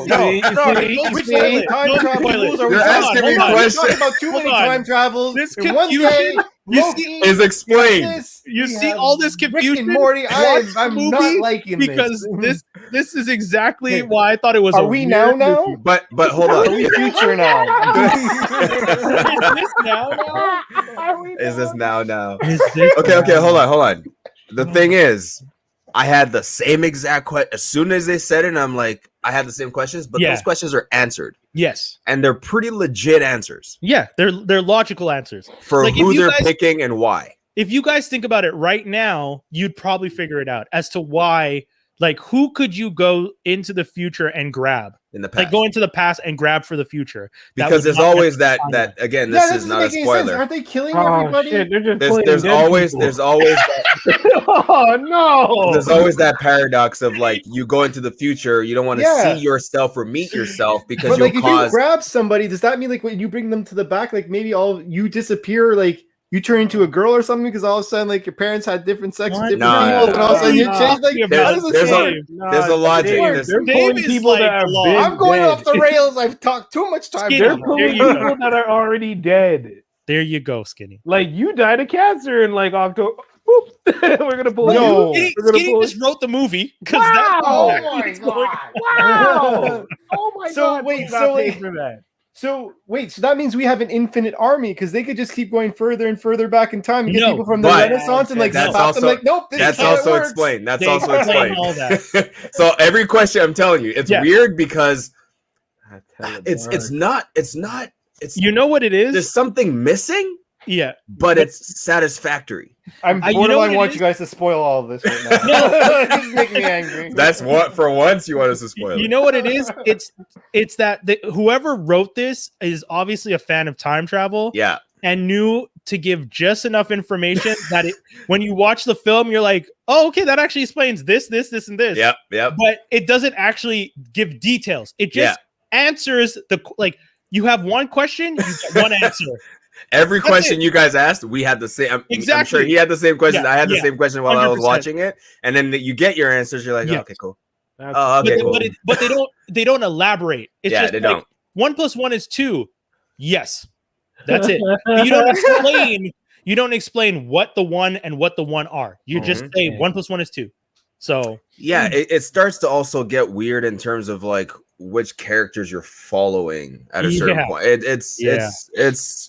It's a good movie though. I actually enjoyed it. My one thing is it felt like one of those movies where you could have cut out 30 minutes because the ending of the movie feels like they just wanted to tell another story. They're just like, this is the whole movie. And then you get to the end and they're just like, wait, do you think we could write a whole other like?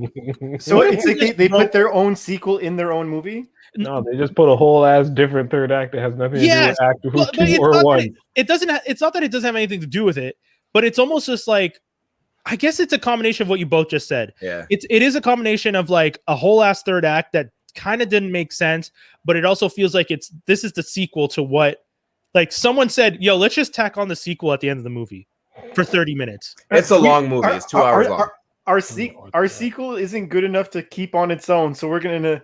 Is that what they should have done with? It's what they should have done with Pacific Rim. I'm not saying I'm not saying it's not good enough. I'm just saying that it's a very distinct line. Like you could almost like if I was editing the film, I would cut the film at this point and be like, I could end the movie here, and it would be. Thing is, as you're like the Wolf of Wall Street in the middle. Man, no, because the thing is, as you're watching it, you start to. There's like an internal clock, and you're watching something, and the way it's climaxing and playing out, you're like, this could and should be the end. Yes, and then it goes past that point. Yes, that's what this is. You know the best like analogy? Lord of the Rings when it doesn't want to stop. The best analogy is it's a plane that's landed and then missed the landing and took off again. No, did a touch and go. It did a touch and goes. But I hate the fact that touch and goes happen so often that they have a name for it. That's touch and goes. That's just scary. I see how it is. We beat them. But it happened. But wait, one of them went back into our time. Oh shit! And then whole other ass movie. So that's the thing. I'm not gonna give that away. I'm not reading shit, but if I'm writing this movie, Chris Pratt just a recruiter, but he hides in the past because he likes to have like a normal life. But that's the thing. Like he's of less significance. Yeah, than you would expect for a lead. I know, it was weird. He dies super quick. He probably dies like a week after that barbecue, like a heart attack.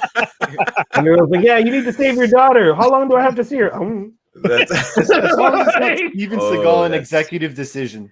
I mean, Skinny's touching on some things randomly. I didn't say anything. Skinny's getting grease from Geek. I'm like, like a month later on some cover Skinny, please. He's kidding. Watch him come back like the hour or 2 days before he actually dies, and he's just gonna know that he did that for his daughter, and she's gonna live on not knowing. Silly ass. But yo, you know what I will say? I will compare these creatures to the creatures in A Quiet Place. How right? Let's hope we finish with the same. I'll compare these creatures to the creatures in A Quiet Place, and I like these creatures better. Ooh. Yeah. The ones in A Quiet Place are they're almost mindless, right? Yeah. Whereas these ones, you learn like there's a whole, there's like a colony, there's a queen, like there's a method to their madness almost. Yeah. But they are just here to eat us, at the end of the day. But anyway, sorry, you're saying? I at the end, I think for me, in all these movies, these war movies and these hero movies, that scene where the hero hugs his child at the end and they fade to black, I feel like the movie could have actually ended there. Oh man, you're giving away a lot. No. He's not giving away too much. No, I mean, I'm just that scene happens in every one of these movies. I don't feel like I'm giving away anything. Yeah, it was I think a lot of people are going to complain about the ending for sure. But for a movie that I didn't know was out till I was scrolling through Amazon Prime randomly on my TV, it was a fun watch. It came out Canada today. Yeah, there you go. I was Is it a better time waster than Kong? It's a bedtime movie, Godzilla? Wait, what? Is it a better time waster than Godzilla versus Kong? Oh, much better than Army of the Dead. Army of the Dead. Real quick, Kobe, you like the comedy? I love. Okay. And that was very questioning. No. The comedy's not bad. It's just there was times where it didn't seem right to be comedic. You're right. What? You're right. So here's the thing. That's where the weirdness comes in, right? Because you don't know as you're watching it if you're supposed to be taking it seriously, or do I now just live in a world where everyone is going to be joking about the seriousness of the situation? Okay. You got a laugh mentality. Kind of. Yeah, okay. And then the character that really is the main comic relief fits his character. Yes, very well. So it makes sense that he's the only one that's really the only one cracking jokes all the time. Yeah, that's not intentionally cracking jokes. He's just saying things because he's nervous. But you see, that's why it felt like such a different movie, because in the third act when he flipped, it's such a different character that, like, that's the thing. Yeah. It really was a touch and go because some characters. Oh, now I know why you said that the last 30 minutes could be a part 2. It makes sense. You're right. You're right. Characters, anyways. Wow, you're right. Yeah. Wow. They could have saved that. Yeah. And made another hour and 20 minutes. Honestly, if you cut this into 2 90-minute movies and extended that story, because that's the ending part was good and I liked it, but it was so fast. It was so fast. It's so fast. Like that's everything happens, and I was just like, "Oh shit!" And then it's like, "Oh, the movie's done." I was like, "Damn!" Ooh. Are they afraid of sequel? I don't know. I think people are like maybe trying to run away from sequels now because it must. Yeah. They tied up a lot of loose ends. Because, dude, if you called the movie The Tomorrow War and the second one The Today War, bong, I just gave you your sequel. Like, yeah, you did. Except for I don't know. Like it that's it. Tomorrow's today. Do you know why? Oh, you're right. Actually, there is something that I felt could have caused a paradox, and that could have been a second movie. Oh yeah. I'm sure I know what you're talking about. Right? Yeah. Because when it was happening, I was like, wait, but shouldn't? Yeah. Okay. Yeah. And you accept it, but that would, yeah. You guys should watch it, and then we can. You should watch it. It's a fun watch. It's actually fun. The fact that we can talk about it like that means they did something right. I'm really not motivated with what you guys have been saying. No, what do you mean? We're just saying that they could have made 2 movies out of this, but it doesn't mean that this isn't. It just all means I'm going to say is between. All I'm saying is between what you guys have described and what Skinny seems to have already told me what happens in the movie, It's not at the top of the list no more. Is all I'm gonna say. It's not looking good, bro. You know, like it's a couple of how do we do this to you guys? Every time, even the movies we like. I know. Toby and I both said this was actually a fun movie. Yeah, here we are, and you guys are like, no, we can't watch this shit. Yeah, I'm like, what do we have to do? Because you guys were like, you said you liked it, but you're like. But we're being honest about like what our experience watching it. But like, it doesn't mean it wasn't a good movie. Yeah, like I'm not saying I'm mad at the 30 minutes. I'm not saying you're mad either. I'm saying I wish they cut it and made 2 90-minute films because I feel like you ended the movie with what could have been a standalone film that I think had enough, like it definitely had enough characters because you brought so many characters. Yeah, nigga, they literally did Endgame. They did Infinity War and Endgame in one movie. In one, yes, yeah. And I'm getting this by reading this. So the reason why I knew exactly what Brian was talking about is like I literally I was watching it and I'm like, oh, and I paused it to go to the kitchen. I'm like, there's still 35 minutes. Yes. I thought this was the exact same thing happened to me. Exact same thing. I was just like, oh, I got to use the washroom. Pause. Wait, what? That's how much more time there is in this film? Yeah, it's pretty. Yeah, and again, not a bad thing because you come back and it works. Yeah, but it would have been better served as a second part. 100%. Yeah.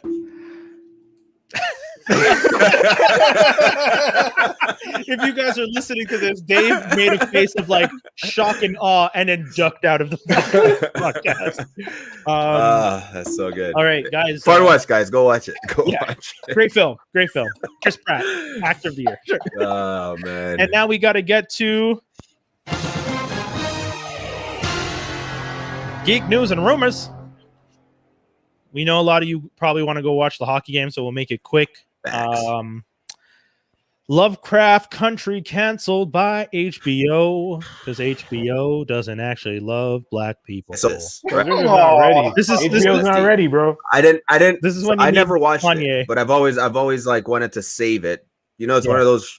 I just want to save it because there's just so many things to watch. Yeah. Why wouldn't it get a second season? I thought a lot of people liked this show, dude. And it got viewership. Solid storyline. It's horror, and I don't even like horror. And I was just like, okay. There's episodes that I felt hella uncomfortable, like the one with the where the 2 girls are chasing the black girl, and the puppet. And I was like, nah, y'all need to stop. Yeah. That shit gave me nightmares. But even that, I was just like, I'm still gonna watch it. And it wasn't even like I'm watching this because I'm black and I gotta support black. I watch it because I really do like Majors as an actor. I saw him in Last Man from San Francisco. I saw him on, I don't remember what the other thing I watched him in, but I was just like, you know what? Jonathan Majors is doing the movie where he's presumed dead and Captive State. Is that it? I think so. Yeah. They had a 9-tailed demon in the show. It was a great show. Okay, so I mean, there is a reason. So the first season was based off of a book, which served as a road map for the show, kind of like with Game of Thrones. That was it, right? So they wanted the writer. Well, sorry, they didn't want the writer. They wanted to make the second season without a book, but the actual writer, the creator, wanted to go off and like take some time out to figure out, you know, the storyline, right? And same thing with the writers of the show wanted to kind of. I guess they just couldn't make something work in terms of a storyline that seemed to please the executives, I guess. I don't know. It's just convenient. Yeah, because when I don't know if you guys saw the tweets, but the showrunner tweeted what some of the ideas, because obviously I feel like she was just like, yo, this would have worked. And people were just like, this sounds dope. Like, it sounds like it could have been really interesting. Well, then it could just be picked up from somewhere else. Not really. Not with that budget. HBO. It needed that HBO money for a budget. Yeah, look at that show. Because they do a lot. They do a lot. Disney might pick them up. They like to do that. Not that first episode. Yeah. I don't think Disney's going to try and buy out Disney hasn't done. The last time Disney bought something was Doug from Nickelodeon. They're not buying stuff from people. They're making their own shit. That's Disney's mentality is, if we didn't make it, we don't. Was that the last time they bought something? They bought Doug? I can't think of the last time Disney bought a show. Oh shit, true. They did buy Doug. They bought Doug. I thought you were going to talk about Fox. Doug happened after Fox? No, yeah, but that's that's a company. I mean, like a character they didn't create. Yeah, Doug is the last one. Doug Funny. Like I'm saying, they bought the company. They didn't buy the IP. Doug is the last IP that I know Disney bought and then continued with, because it did so well for them when they put it on their family channel that they were just like, we want to continue this. But as far as I know, I can't think of any other properties that Disney didn't own or acquire that they aren't continuing. So I don't see them buying Lovecraft is essentially what I'm saying. Dude, keep the dream alive. If that would be cool if they could do it, because they have the money. They're the only Universal, Comcast, and Time Warner are the only three that could probably afford to make shows like this. And unfortunately, HBO just passed on it. So, it looks like she did have an idea for season 2, I guess it wasn't fully fleshed out. But it looked kind of cool. The zombie thing, right here. Read it. The next generation, the Sovereign States of America. Oh, where America is divided into 4 different sections. The top part is tribal nations. The middle part, the Midwest, is the White Lands. Oh yes, I saw those. The South is New Negro Republic, and then the East is Jefferson Commonwealth. Yeah, that's kind of. I mean, it's like an alternate reality. What would happen? Yep. Wow. I think that it sucks. It really does. I think it could have been cool, but unfortunately they canceled it. And this is the and I don't say this to try and point out negativity, but I say it only because these are 2 facts. The fact that both the TV shows that discuss the Tulsa massacre, Lovecraft Country and The Watchmen on HBO, are the 2 shows. So I'm not saying that Watchmen got canceled. We all know that Watchmen was a limited series in the end, and that they just didn't bring it back because the showrunner said he didn't want to come back for it. But at the same time, and I think I tweeted this at Meyer. Is that who I tweeted at, Skinny? Because I think you saw the tweet too. But Clarity, right? Yeah, Clarity. Yeah. Meyer Clarity, yeah. When I tweeted it, I explained to him, I'm not saying that HBO is actively trying to silence these stories, but when you end Watchmen, and spoilers for those of you who haven't watched it, but when you end the series with a character being a black woman who now is potentially as powerful as a god, and then you just say, we're just not going to continue this. It's like, yo, come on. There's so much potential with this storyline that you could do. And again, even Lovecraft Country, who else is like a god? The mom. Remember the mom goes into the thing and kind of becomes almost like a goddess, all those lives. Like, that's 2 shows with black women becoming these godlike powers. And to see the potential of that just be wasted because it's just like, we can't figure it out. It's like, but then again, on the other hand, they also greenlit or almost greenlit a show where the South won the Civil War. Yeah, and they were like, we're gonna do this. And then people were like, no, you're not. Yeah. And then they were like, no, we're not. Many a debates. I remember having those debates with some people because I'm not for silencing anyone who has a creative mind and who wants to write. I just wish I would prefer. It's the same way that I was having a conversation with someone the other day, and I said, you know what? I'm not upset about telling slave stories, but it would be nice if we could tell different stories about Black history, because my parents' generation needed roots, right? Like, roots is an important story, and my parents talk about roots and how it influenced them, and a whole generation of Black parents that are living across America and North America right now have probably seen roots, and they have their kids and they think about the strength of the Black family and what was done to them. And I feel like the civil rights stories are the stories that I would like to see told more now, because for our generation, those are the stories that I feel would connect more, because that stuff is the recent stuff, and it's also still us being mistreated. Like, when I watched the Judas and the Black Messiah, that to me is a story where at the end, when you find out that the real person committed suicide the day the documentary aired on PBS because he couldn't live with himself, it's just like, these are the stories we need to be telling. I don't need to watch Underground Railroad again. No. Like I watched that show and I was just like, this is an interesting show, but I don't want to watch this again. And I'm not like, there's just so much more to history than just that. Yeah, right? yeah. That's the whole point of it. You should tell all of history, not just a portion that you feel comfortable with. And again, I'm not saying don't tell the slave stories. I'm just saying, can we tell more of the civil rights stories to show that it's because what happens when you tell the slave stories is it makes it seem like it's so long ago. When you tell the civil rights stories and you show pictures and you're just like, you see all these black and white pictures that they keep showing you. These are the color versions. They keep putting them in black and white so that they seem older.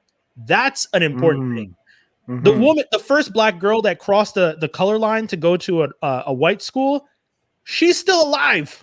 That it didn't happen that long ago. You know what I mean? So tell me some of those stories instead of just constantly showing me black people getting whipped till their backs are raw. I can't do that anymore, man. That shit, it's hard. It's hard to see it. So sorry, Dave.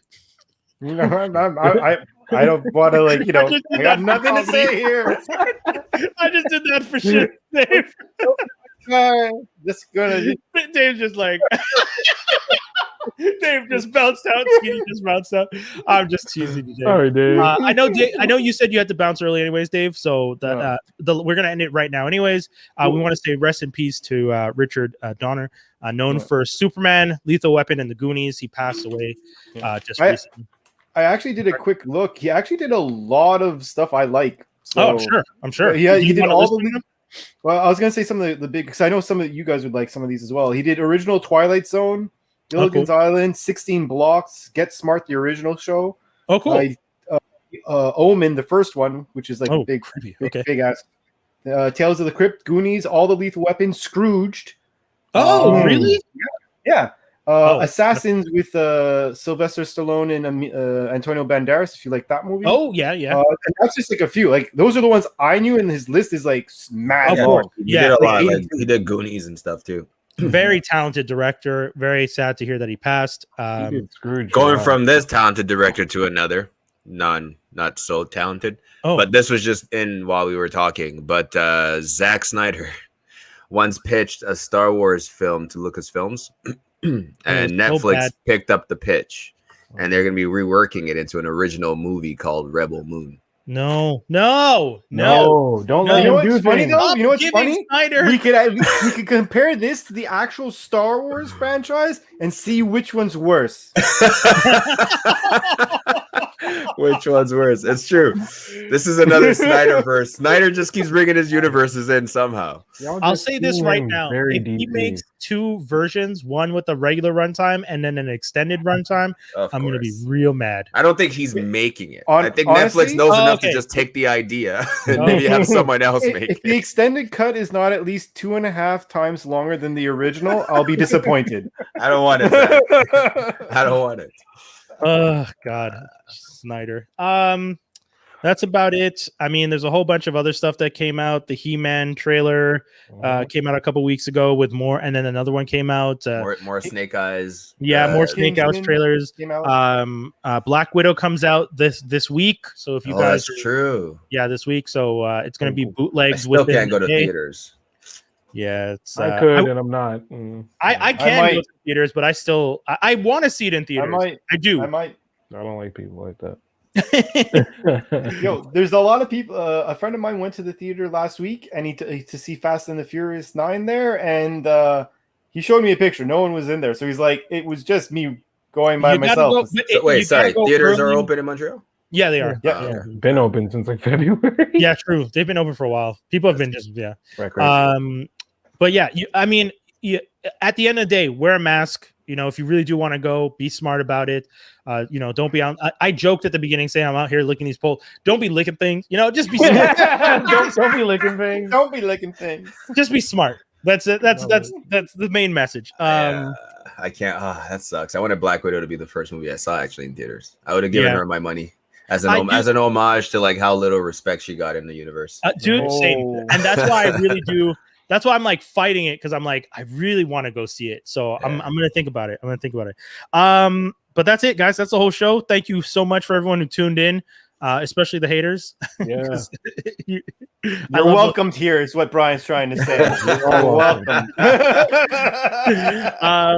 But yeah, you know, always fun. And make sure you check out Chop Vision podcast. Can you give people the details? You guys do it live on Sundays? We're live on Sundays here, and then it's uploaded on Tuesdays. Episodes on Spotify, iTunes, Google Plus are all kind of running behind. Like we uploaded episodes that are like later on so that the online people who are listening can catch up with the video. Oh, cool. So it kind of works in that way where people get a flavor of everything.